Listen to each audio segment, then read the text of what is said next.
بسم اللہ الرحمن الرحیم۔ حجاج کرام اور زائرین و معتمرین دنیا بھر سے، یعنی دنیا کے کونے کونے سے، مختلف ممالک سے اللہ کے حضور اور پیارے نبی علیہ السلام کے حضور بارگاہ رسالت مآب صلی اللہ علیہ وسلم میں اور بارگاہ الہی میں حاضر ہونے کے لیے بےتاب ہیں، اور کئی تو جا چکے ہیں، وہاں پہ جا کے اپنے معاملات ادا کر رہے ہیں۔ اللہ پاک جو ابھی تک جن کو جانا ہے، اللہ پاک خیر سے ان کا جانا فرمائے، اور جو وہاں پہنچ چکے ہیں، اللہ پاک ان کی حاضریوں کو اپنی بارگاہ میں شرف قبولیت عطا فرمائے۔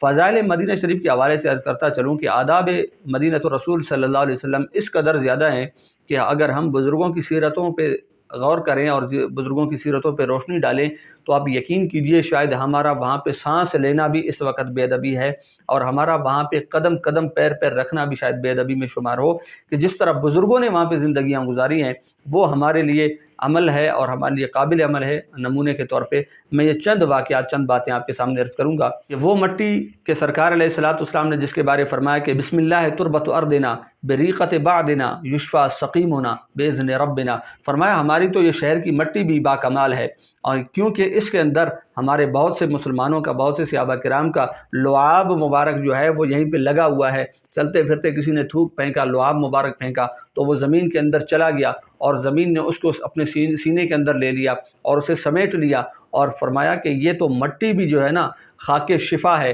یشفیٰ سقیم ہونا، فرمایا اس سے بیماروں کو شفا ملتی ہے، اور نابینوں کو بینائی ملتی ہے، اور دل کے اندھوں کو دل کی بینائی ملتی ہے، روشنی ملتی ہے، اور بے ایمان لوگوں کو یہاں پہ آ کے ایمان نصیب ہوتا ہے۔ اور یہ جو مٹی جو شفا دیتی ہے یہ کوئی شرک اور کفر نہیں ہے، سرکار نے مسئلہ ہی حل فرما دیا، فرمایا باذن ربنا،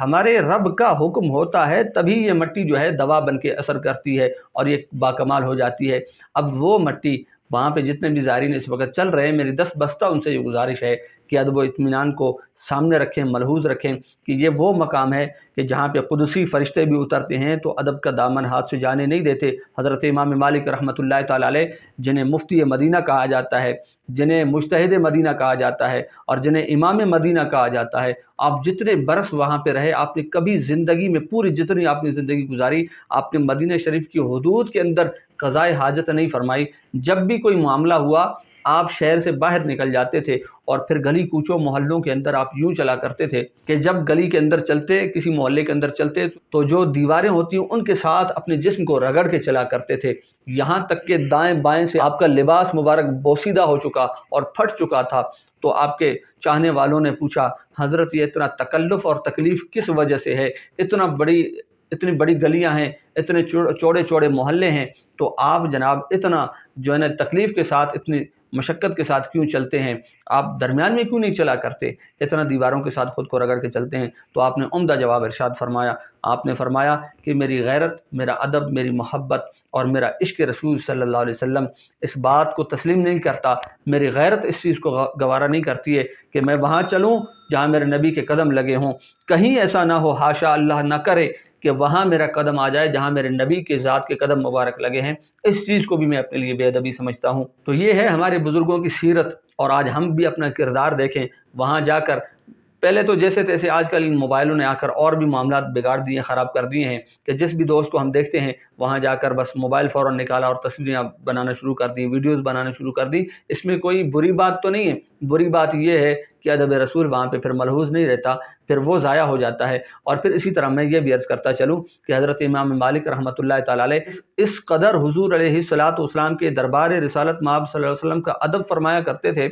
آپ حضور علیہ السلام کے گنبد خضرا کے ساتھ بیٹھ کر وہاں درس حدیث ارشاد فرمایا کرتے تھے، اور جب کتاب کا کوئی صفحہ الٹنا ہوتا، کوئی ورقہ جو ہے وہ پلٹنا ہوتا، تو آپ اس آہستگی کے ساتھ، اس اطمینان اور سکون کے ساتھ وہ صفحہ اس طرف کرتے کہ وہ جو صفحہ الٹنے کی آواز ہوتی ہے نا وہ بھی پیدا نہ ہوتی تھی۔ پھر اس پہ شاگردوں نے کہا، مریدین محبین نے کہا کہ حضرت اتنا تکلف صرف ورقہ الٹنے اور پلٹنے کے اندر؟ آپ نے فرمایا میں نہیں چاہتا کہ اس صفحے کے الٹنے سے جو آواز پیدا ہو اور گنبد خضرا شریف کے اندر میرے نبی کو تکلیف پہنچے۔ فرمایا نہیں، میں اس بات کو گوارا نہیں کرتا، اور میں اس بات سے ڈرتا ہوں کہ ان تحبط اعمالکم وانتم لا تشعرون، کہ کہیں ایسا نہ ہو کہ تم یہ اس طرح کی کارروائی کرو، آواز بلند ہو، اور وہاں سے جتنے بھی تمہارے اعمال خیر ہیں، اعمال صالحہ ہیں، جتنے بھی نیکیاں ہیں، جتنی بھی بھلائیاں ہیں، وہ ساری کی ساری آن واحد ایک ہی لمحے کے اندر ضائع اور اکارت ہو جائیں۔ اللہ نہ کرے ایسا ہو۔ حضرت ام المومنین عائشہ صدیقہ رضی اللہ تعالیٰ عنہ، تمام مومنوں کی ماں، صدیقہ بنت صدیق اور محبوب کائنات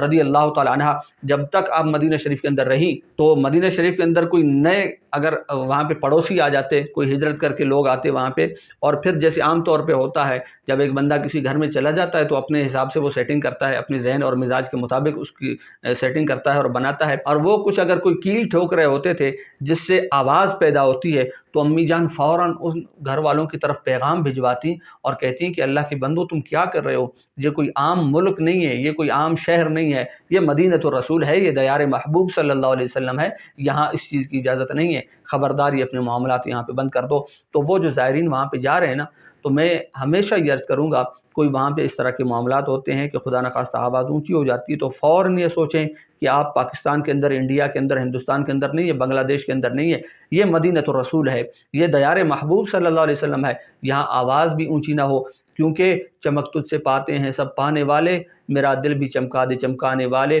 یہ حرم کی زمین اور قدم رکھ کے چلنا، ارے سر کا موقع ہے وہ جانے والے، اور پھر میں کیوں نہ کہوں کہ زائر کوئے جنا آہستہ چل، یہ مدینہ ہے یہاں آہستہ چل، دیکھ آیا ہے کہاں، یہ مدینہ ہے یہاں آہستہ چل۔ جو احباب وہاں پہ پہنچے ہوئے ہیں اللہ پاک ان کو بعد اب حاضری کی سعادت نصیب فرمائے، اور جن جن مسلمانوں نے ابھی تک حضور علیہ السلام کے روضے کو، اللہ تعالیٰ کے گھر بیت اللہ کو ابھی تک سامنے نہیں دیکھا، دعا کرتا ہوں کہ اللہ پاک سب کی تمناؤں کو، دعاؤں کو اپنی بارگاہ میں شرف قبولیت عطا فرمائے، اور سارے مسلمانوں کو اللہ تعالیٰ اپنا اور اپنے پیارے محبوب صلی اللہ علیہ وسلم کا مہمان بنائے، آمین بجاہ سید المرسلین۔